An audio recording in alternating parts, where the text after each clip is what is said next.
ক্লান্তি লগ্ন আমরা অতিক্রম করে এই বইমেলা উদযাপন করছি। এর পিছনে অনেকের প্রপাগান্ডা থাকবে, অনেক গুজব থাকবে, বইমেলাটা যদি বানচাল করতে পারে, তো এগুলো সবগুলো কাটিয়ে উঠিয়ে একটা পরিপূর্ণ বইমেলা পাওয়ার বিষয়ে আমরা আশাবাদ। তো সেক্ষেত্রে আমাদেরকে একটু অপেক্ষা করতে হবে মেলা জমে ওঠা পর্যন্ত। আমি কবিতার বই, কাব্যগ্রন্থ, বইয়ের নাম তোমার প্রতীক্ষায়। এটা প্রেম দ্রোহ জীবনের কবিতা, মানুষের জীবনের ঘটনাগুলো নিয়ে, বাস্তব ঘটনা নিয়ে। আর কবিতায় কিছু কাল্পনিক বিষয় তো থাকেই, সেগুলো নিয়েই আমার এটা পঞ্চম গ্রন্থ, তোমার প্রতীক্ষায়। এবছর মানুষের উচ্ছ্বাসটা একটু বেশি মনে হচ্ছে প্রথম থেকেই। সাধারণত অন্যবার প্রথম দিকে মেলাটা তেমন একটা খুব জমে না, কিন্তু এবার দেখা যাচ্ছে প্রথম থেকেই মানুষের উচ্ছ্বাস উদ্দীপনা একটু বেশি মনে হচ্ছে আমার কাছে। প্রতি বছরের মতো এবারও আসছি, প্রতি বছরই আসা হয়, চেষ্টা করি। যশোর থাকি, অনেক দূর হয়ে যায়, তবে এখন তো আসা অনেক সহজ হয়ে গেছে আমাদের জন্য, বিশেষ করে দক্ষিণবঙ্গের জন্য। তো প্রতিবারের চেয়ে এবার মনে হচ্ছে মেলাটা একটু গোছালো, ধুলাও কম মনে হচ্ছে। প্রতি বছর প্রচুর ধুলা থাকে, এবার ধুলা কম, এটা একটা অবকাঠামোগত ব্যাপার।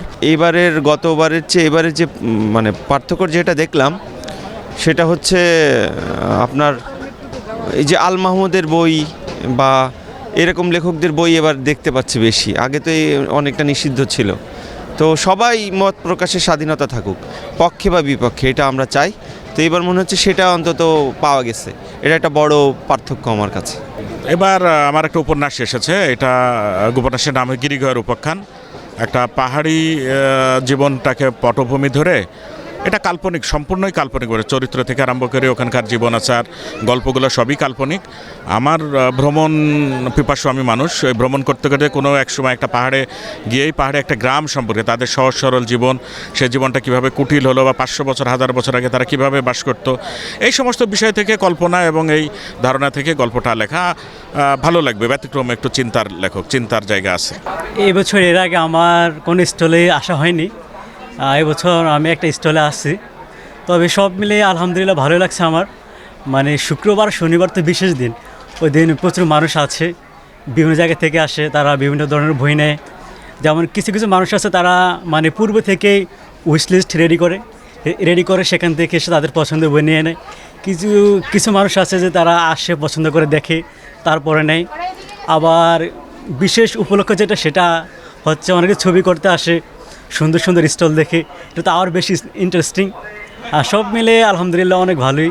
মানে বইমেলা মানে কি, বইমেলাটা তো আমরা যখন করেছি বা আমরা যেভাবে বইমেলা দেখলাম, সেই বইমেলাটা ছিল সব কিছু মিলে ম্যানুয়াল স্টাইলের বইমেলা থেকে আস্তে আস্তে প্রযুক্তির ডেভেলপে, কম্পিউটার, তারপরে ইন্টারনেট, ভার্চুয়াল। আমার কিন্তু গত মাসের 1 তারিখ থেকে ফেব্রুয়ারি 28 তারিখ পর্যন্ত, মানে গত মাস বলতে জানুয়ারির, আমার কিন্তু একক ভার্চুয়াল মেলা চলছে, 5th। তাতে করে একটু একটু করে সারা পৃথিবীর ভিতরে আছি। আর সত্যিকারের লেখক না হলে কিন্তু উদ্ভাসিত হওয়া যাবে না। এনে প্রচার, বিজ্ঞাপন, তারপরে এইটা ওইটা লোকজন দেখিয়ে সৃষ্টিশীল লেখক সে মহাকালে জেগেই উঠবে, তাকে ওঠানোর দরকার নেই। একজন চন্দ্রাবতী, একজন আলাওল, একজন মাইকেল মধুসূদন দত্ত, একজন নজরুল, তাদেরকে কেউ উঠাতে পারবে না, তারা তাদের সৃষ্টিতে উঠে থাকবে। আমার প্রথম বই মাখা ময়দার তাল, বইটি নবসাহিত্য থেকে প্রকাশিত হয়েছে এবার প্রথম 21শে বইমেলা থেকে। সবাই পাঠকে আসলে সবাইকে নবসাহিত্য থেকে বইটি সংগ্রহ করার জন্য বলতেছি। এটা দেশ ও রাষ্ট্র, সমাজ, পরিবার সব কিছু মিলে আর কি মাখা ময়দার তাল বইটি আর কি তৈরি করা হয়েছে। আলহামদুলিল্লাহ ভালো, অনেক সারা ভালো পাচ্ছি।